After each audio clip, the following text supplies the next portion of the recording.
There's something sacred about the bedroom, isn't there? It's where we end our days, where we fold our hands and rest, where dreams come or don't. And as we grow older, sleep becomes both more precious and more elusive. Maybe you've noticed it, waking up at 2 a.m. and staring at the ceiling, tossing and turning, wondering where that deep, peaceful sleep went. Or lying awake, feeling the minutes crawl by while the world outside is still. You're not alone. So many people over 70 feel betrayed by sleep. But what if it's not just age? What if the very way we set up our bedrooms, the habits we've quietly formed, are making it harder for our bodies and minds to rest? And what if just a few simple changes could bring that peace back?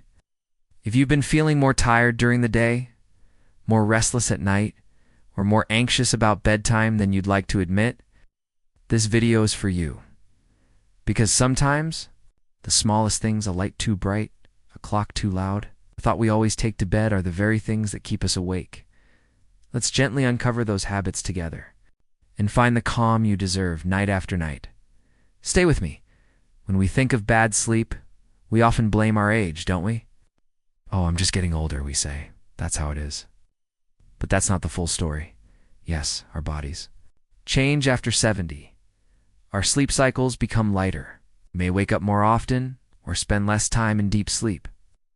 But that doesn't mean we're helpless. One of the first truths to consider is this: our sleep environment reflects our state of mind. Look, around your bedroom, is it cluttered? Is there a television that stays on until you fall asleep? Do your sheets feel comforting or uncomfortable? You see, sleep isn't something we just do, it's something we invite with our space, our rhythm, and our quiet. A few decades ago, people often kept bedrooms simple: a bed, a lamp, maybe a small book. But over time, things crept in. Cell phones, bright lights, noise from outside, news playing late into the night. And suddenly, the bedroom became less of a sanctuary and more of a place where rest had to fight to happen. The first reflection here is simple. Sleep doesn't only begin when you close your eyes. It begins with the environment you create ours before.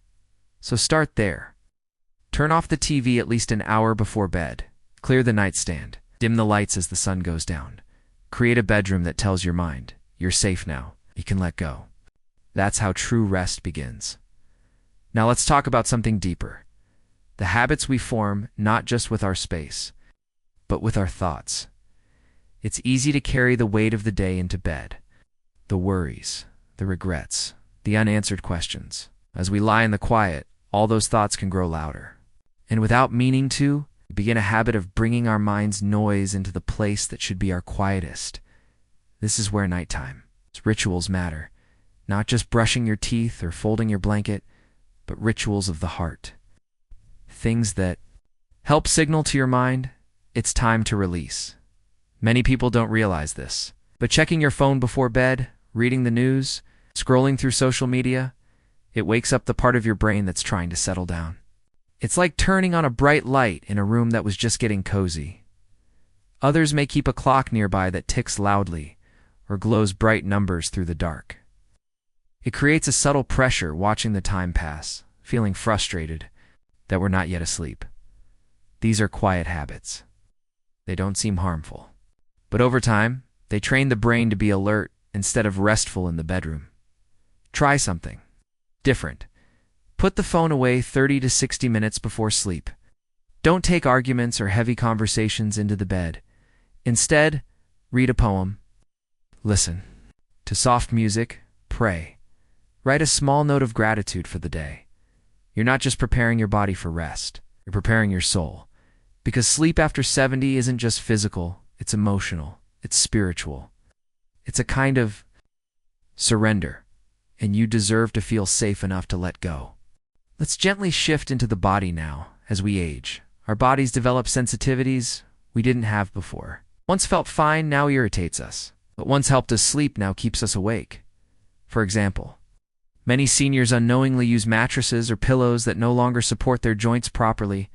The result? Aching hips, stiff necks, restless legs, all things that wake us without us fully realizing why.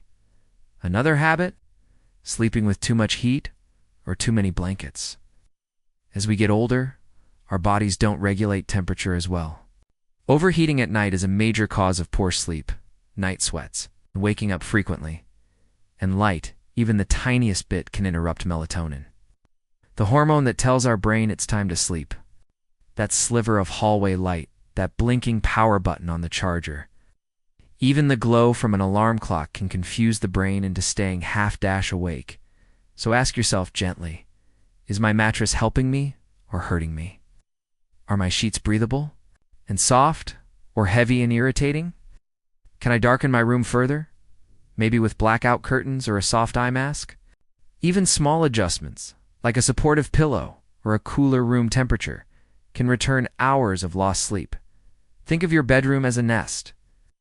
It should feel soft, cool, dark, and safe. Because no matter your age, your body still wants to rest. It just needs the right conditions to do so. Now, let's step into a quieter space, the space of acceptance. Sometimes, the struggle with sleep isn't about light or sound or temperature. Sometimes, it's a deeper restlessness, a memory that visits us when we lie still, a feeling of loneliness, a sense of missing someone, or even the fear that there's not much time left and we don't want to waste a moment sleeping. These emotions live in the background of many seniors' nights. And if you've ever found yourself lying in the dark, staring into nothing, feeling both tired and wide awake, you know what I mean. This is where compassion comes in, instead of fighting. Wakefulness. Try welcoming it with gentleness. If you wake up in the night, don't panic. Don't force yourself back to sleep. Sit up. Sip a little water. Say a soft prayer. Just only breathe slowly. You're still resting, even if you're not fully asleep. The truth is, rest is more than sleep. Rest is peace. And peace can come in many forms. Sometimes the most powerful thing you can do after 70 is forgive the night for not being perfect. And forgive yourself for needing more time. Trust that your body is doing its best. That your heart is still beating. Your breath is still flowing. That is rest, and that's enough. So what now? Now we give you back your bedroom, not as just a place to sleep, but as a place to restore. Remove what distracts. Quiet what overstimulates. Slow down what rushes, dim the lights. Clear the clutter. Replace old habits with tender ones. Stretch, breathe, let the day go. If you wake in the night, remember it's not a failure. It's just a moment. You'll sleep again. You'll be okay.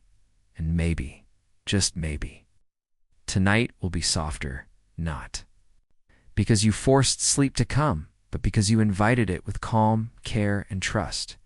You are not broken. You are simply in a new season of life. And in this season, sleep may not come like it used to. But rest real, nourishing rest is still yours to claim. So tonight, when you turn off the light, smile a little. You've made peace with the night, and now it can make peace with you. Sleep well, dear one. You've earned it.